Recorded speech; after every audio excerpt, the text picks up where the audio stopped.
welcome to another edition of A Chapter a Day Keeps the Doctor Away. My name is Alan, otherwise known as Hisui, and I'm from ReverseThieves.com, as well as the Speak Easy podcast.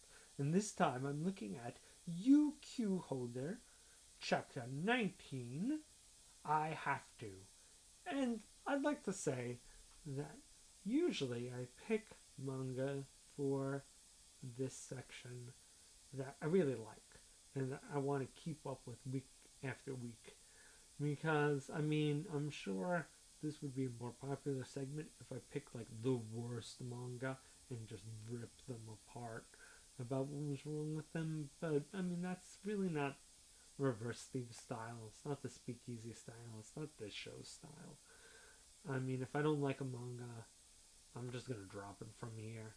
I'll make fun of, silly stuff that happens, but I pick titles that I like. And so, when I'm gonna rant about something, it's not casual. So, it really has to kind of get to me. And this is gonna be a rant chapter. I'm not gonna talk a lot about the plot. There's not a lot. It's mostly fighting. But, unlike the Karen chapter, which was fast, but me being generally happy, I am kind of mad because I really like Kuromaro. I think Koromaro's an interesting character. There's an interesting exploration of gender that could be done here, but Ken Akamatsu decided to piss it away. He didn't have to win this fight. Kuromaro didn't have to win this fight. Didn't have to beat one of them. Didn't have to beat both of them. All Kuromaro had to do was defend long enough for Toda to wake up. That was all that I asked. Didn't have to totally wreck these two. I knew what was going to happen. Toda's the main character. Didn't even have to beat one of them. If Kuromaro had beaten the blind swordsman, it would have been cool. And then kind of gotten taken out by the werewolf. That would have been awesome. Would have made me respect the character. Would have made me respect the author. Does not happen. Kuromaro originally puts up a pretty good fight, gets in some good licks, and then that werewolf just devastates the character.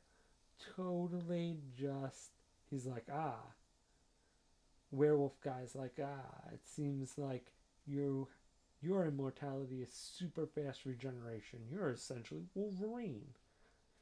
So all I have to do is do so much damage that I obliterate you before your healing factor can heal a major organ. So I just have to do so much damage that you can't regenerate fast enough, and then I kill you. So that's what I'm going to do. And he asks the swords guy to not participate anymore, goes full out and just wrecks Kuromaro. And I'm like, this was really a chance for the character who like I've said in the last chapters or two, really kind of not proven themselves. They kind of really needed a moment to shine. The kind of, especially after that whole, you should just embrace femininity because you're always going to be a loser. And never up to par with Toda. And, just the character losing here really makes me lose a lot of respect. Not for the character, but for Ken Akamatsu for doing this.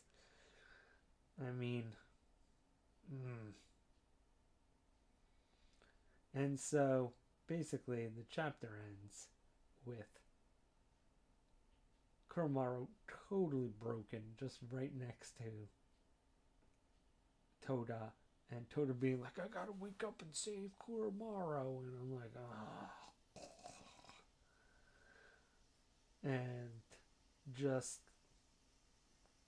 and the werewolf basically going in for the kill.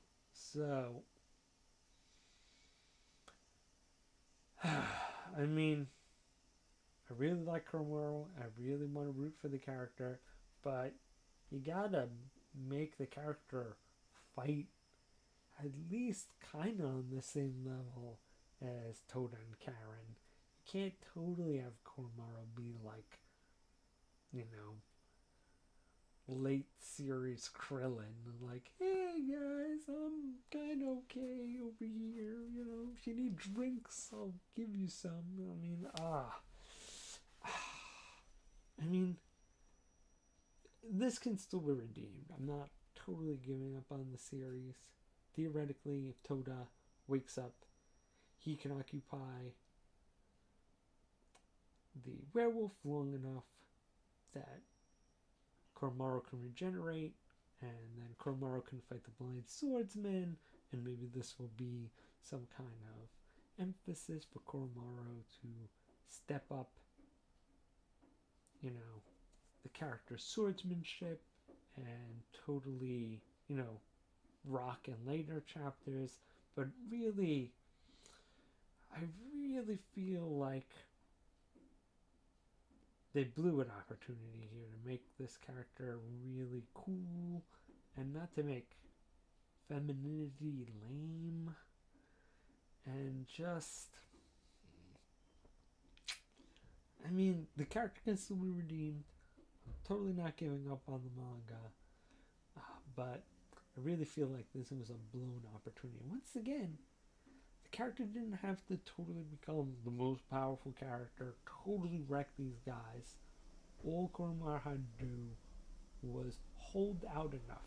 I mean, Koromar getting his ass kicked was fine as long as the character held on, as long as the character put up a decent fight. They didn't have to win, they just had to hold their own enough. Even if it was just being totally defensive, at least it would have made the character seem a lot more respectable. But here, it's just this weird. Once again, there's a lot of Koromaru should be a girl because then she can be weak, and then just leaves a bad taste in my mouth and just really makes me worry about the future of the character and just the bad gender politics. I mean, once again, we'll see what happens. I mean, it's Ken Akamatsu. Maybe, once again, as I've said before, I'm hoping for way too much. But it kind of broke my heart a little. But, I still have hope. Once again, if the character really takes their defeat in this time to heart and really amps up their game, and Ken Akamatsu lets them amp up their game and grow from this opportunity, there's still a possibility that this will be something like, I'm not sure that was the best choice, but at least the results of it were cool.